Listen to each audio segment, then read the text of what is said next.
स्वागत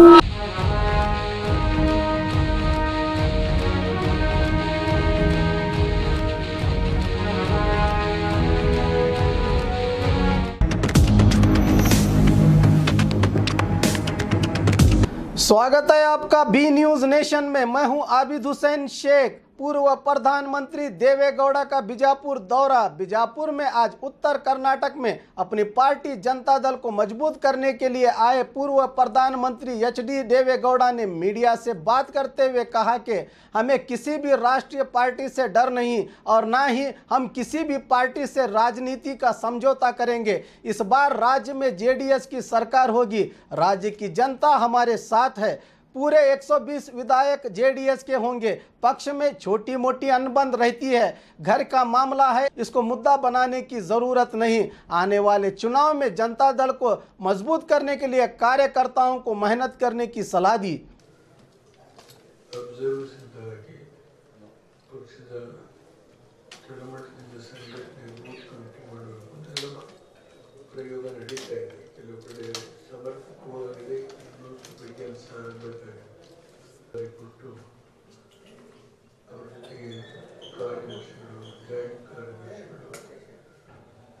ಬೇರೆ ಬೇರೆ ಪದಾಧಿಕಾರಿಗಳು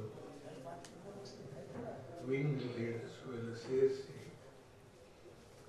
15 ದಿವಸದೊಳಗೆ ಆ ಜಿಲ್ಲೆಯೊಳಗೆ ಪ್ರತಿಯೊಬ್ಬ ಕಾರ್ಯಕರ್ತರ ಅಭಿಪ್ರಾಯ, ಸಂಘಟನೆ ಹೇಗಿದೆ, ಅಭ್ಯರ್ಥಿಗಳನ್ನು ಹೇಗೆ ನಾವು ಆಯ್ಕೆ ಮಾಡಿಕೊಳ್ಬೇಕು ಅನ್ನೋದ್ರ ಬಗ್ಗೆ ಪುನಃ ಎಲ್ಲ ಕಡೆ ಸ್ಥಳೀಯ ಕಾರ್ಯಕರ್ತರ ಅಭಿಪ್ರಾಯವನ್ನು ತೆಗೆದುಕೊಂಡೇ ಒಂದು.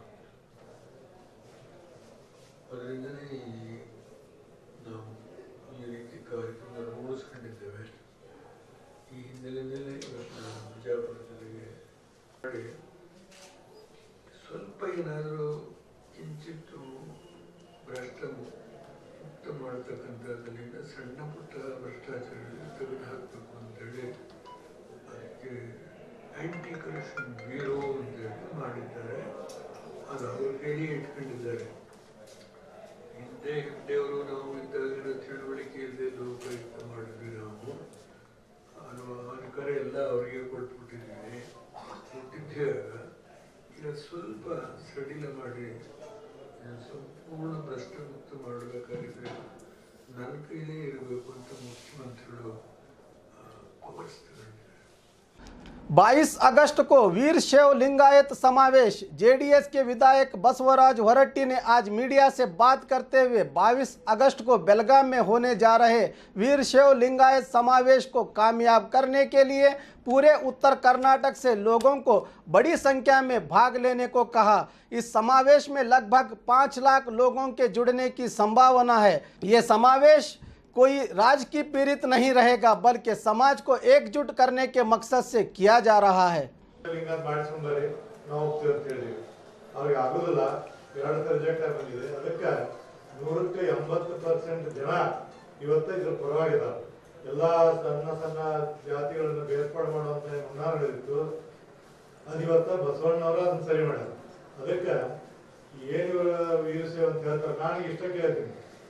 ಶಾಮನೂರವರಲ್ಲಿ ತಿಪ್ಪಣ್ಣವರ ವೀರ ಶೈವ ಲಿಂಗಾಯತರು ಎರಡು ಒಂದು ಹೇಳೋದು.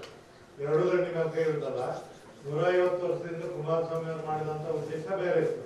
150 ವರ್ಷದ ಕಾಲ ಇವತ್ತಿಲ್ಲ. ಜನ ಬದಲಾಗ್ಯಾರ. ಈಗ ನೋಡಿ, ಇದು ಬಿಜಾಪುರ ಅಂತೀವಿ, ವಿಜಯಪುರ ಆಗೈತಿ.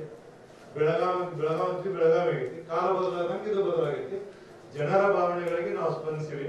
ಸಮುದಾಯದಲ್ಲಿ ಹೆಚ್ಚು ಜನ ಸಬಲರಾದ್ದರಿಂದ ಇದನ್ನೊಂದು ಪ್ರತ್ಯೇಕವಾದಂಥ ಧರ್ಮವನ್ನು ಮಾಡಬೇಕಂತ ಎಲ್ಲರೂ ಕೂಡ ತೀರ್ಮಾನ ಮಾಡಿವಿ. 100% ಮಠಾಧೀಶರು ಅದಾರ. ಕೆಲವು ಮಠಾಧೀಶರಿಗೆ ಹೆದರಿಕೆ ಇದೆ. ಸೇವಾ ಮಾಡೋದು ಸಿಗುದಿಲ್ಲ. ಮುಂದೆ ಸೇವಾ ಮಾಡೋದು ಸಿಗುದಿಲ್ಲ. ನಾನು ಹೇಳ್ತೀನಿ, 20 ವರ್ಷದಿಂದ ಇದ ಬಾಳೆಹೊನ್ನೂರಿಗೆ ವಿರಕ್ತ ಮಾಡೋ ಸ್ವಾಮಿಗಳು ಯಾರು ನಮ್ಮ ಗದಗ ಸ್ವಾಮಿಗಳ ಅಧ್ಯಕ್ಷರು ಕರ್ಕೊಂಡೋಗಿ ನಾಳೆ ಮೀಟಿಂಗ್ ಮಾಡಿದ್ವಿ. ಧಾರವಾಡದಲ್ಲಿ ವಿನಯ್ ಕುಲಕರ್ಣಿ ಅವರು ನಾವು ಮೀಟಿಂಗ್ ಮಾಡಿದ್ವಿ. ನಮ್ ಕುರ್ಚಿ ಮೇಲೆ ಹಾಕತ್ತು ಪಂಚ್ಬಿಟ್ಟು ಅವರು ಹೇಳಿದ್ರು. ಅದು ಗಲಾಟೆ ಆಯ್ತು. ಇವರು ಸ್ವಾಮಿಗಳನ್ನ ಎಂದೂ ಒಂದು ಮಾಡಕ್ ಬಿಟ್ಟಿಲ್ಲ. ಕೆಲವು ಸ್ವಾಮಿಗಳು ಇವತ್ತು ಏನಂದ್ರೆ ವಿರಕ್ತದಲ್ಲಿ ಕೆಲವು ಸ್ವಾಮಿಗಳು ತಮ್ಮ ಅಧಿಕಾರ ಎಲ್ಲ ಹೋದಕ್ಕೆ ಅನ್ನೋದಕ್ಕೆ ಏನಂದ್ರೆ ಇದು ನಡೆದೈತೆ. ಈ ಬಾಳೆಹೊನ್ನೂರು ಸ್ವಾಮಿಗಳು ಎಂದೂ ವಿರಕ್ತನ ಕರೆದಿಲ್ಲ, ಈಗ ಕರೀತಾರ. ಅದಕ್ಕೆ ಇದೇನಂದ್ರೆ ಸ್ವತಂತ್ರ ಧರ್ಮ ಆಗ್ಬೇಕಂತ ತಿಳ್ಕೊಂಡೆ 100ಕ್ಕೆ 80-85% ಲಿಂಗಾಯತ ಕೇಳ್ತಾರೆ. ಅದಕ್ಕೆ ಹೋರಾಟ ಮಾಡ್ತೀವಿ. ಖಂಡಿತವಾಗಿ ಮತ್ತು ಆಗ್ತದೆ ಅಂತ ನಂಬಿಕೆ ಇದೆ. ಎಲ್ಲಿವರೆಗೆ ಆಗ್ತದೆ ಅಲ್ಲಿವರೆಗೆ ನಮ್ಮ ಹೋರಾಟವನ್ನು ಮುಂದುವರಿಸ್ತೀವಿ ನಾವು. एसीबी का दुरुपयोग कर रही है कांग्रेस, बीजेपी का आरोप। बीजापुर में आज गांधी चौक में धरना प्रदर्शन करते हुए बीजेपी कार्यकर्ताओं ने कांग्रेस पर भ्रष्टाचार निरोधक विभाग का दुरुपयोग करने का आरोप लगाते हुए कहा कि ये सब साजिश माजी मुख्यमंत्री येडियुरप्पा को एसीबी के जरिए जांच करवाकर दोबारा फंसाने के लिए षड्यंत्र किया जा रहा है। कांग्रेस के खिलाफ नारेबाजी करते हुए प्रदर्शन किया गया। इस अवसर पर बीजेपी के जिला अध्यक्ष विठल कतकदोंड और कार्यकर्ता मौजूद थे।